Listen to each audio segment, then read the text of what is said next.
Allez, on va voir organiser le rythme. Eh bien, organiser le rythme, c'est encore une des choses qu'on n'imagine pas, mais qui fera de nous un bon capitaine et qui peut influencer sur la sécurité à bord. Donc, organiser le rythme, ça commence dans la préparation. Vous allez préparer votre croisière.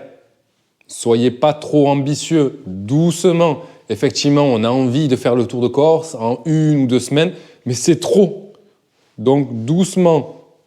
Prévoyez plutôt de fractionner les étapes d'ailleurs, mais même sur une journée. On fait une petite navigation le matin, on peut faire une petite pause, un petit goûter, enfin un petit déjeuner, on peut faire une navigation à midi, pareil. Donc fractionnez vos navigations et vaut mieux aller pas vite et pas loin et se faire plaisir que de faire des grandes navigations. Voilà, on n'est pas là pour faire des navigations fatigantes, on est là pour se faire plaisir. Donc c'est la première chose.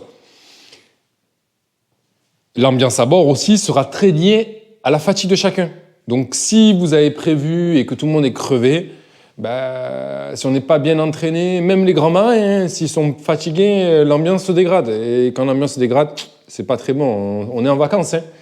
Ça coûte déjà bien assez cher de louer un bateau. Si vous n'avez pas le sourire, c'est pas bon. Et d'ailleurs, c'est de la responsabilité du capitaine. Le sourire des gens, des passagers à bord, des équipiers, c'est de la responsabilité du capitaine. Donc, quand on va organiser le rythme, il faut prendre en considération que, attention à ne pas être trop ambitieux. Vous savez que même si j'ai un programme, dans tous les cas, votre programme est trop ambitieux. Moi aussi, j'ai toujours un programme un peu ambitieux. Donc, j'ai toujours dans ma tête de me dire, je vais réduire. Et la deuxième chose, c'est qu'il faut voir un peu les objectifs de chacun. Qu'est-ce qu'ils veulent les gens? Est-ce qu'ils veulent se baigner? Est-ce qu'il y a des villes qu'ils veulent visiter? Est-ce qu'il y a des escales qu'ils veulent faire à tout prix? Est-ce qu'il y a des endroits jolis? Voilà, donc prendre les objectifs de chacun et puis de matcher tout ça. Et là, on est toujours dans la préparation. Et puis, quand on va naviguer, voilà, n'hésitez pas à réajuster le niveau en fonction de, voyez, la fatigue de chacun. Et surtout, prenez la personne qui a le rythme le plus faible, qui se lève tard le matin, qui aime bien les promenades, qui fatigue vite en mer, et puis vous vous adaptez à son rythme à lui. Voilà, c'est le mieux. Il vaut mieux s'adapter au rythme du plus faible, je dirais.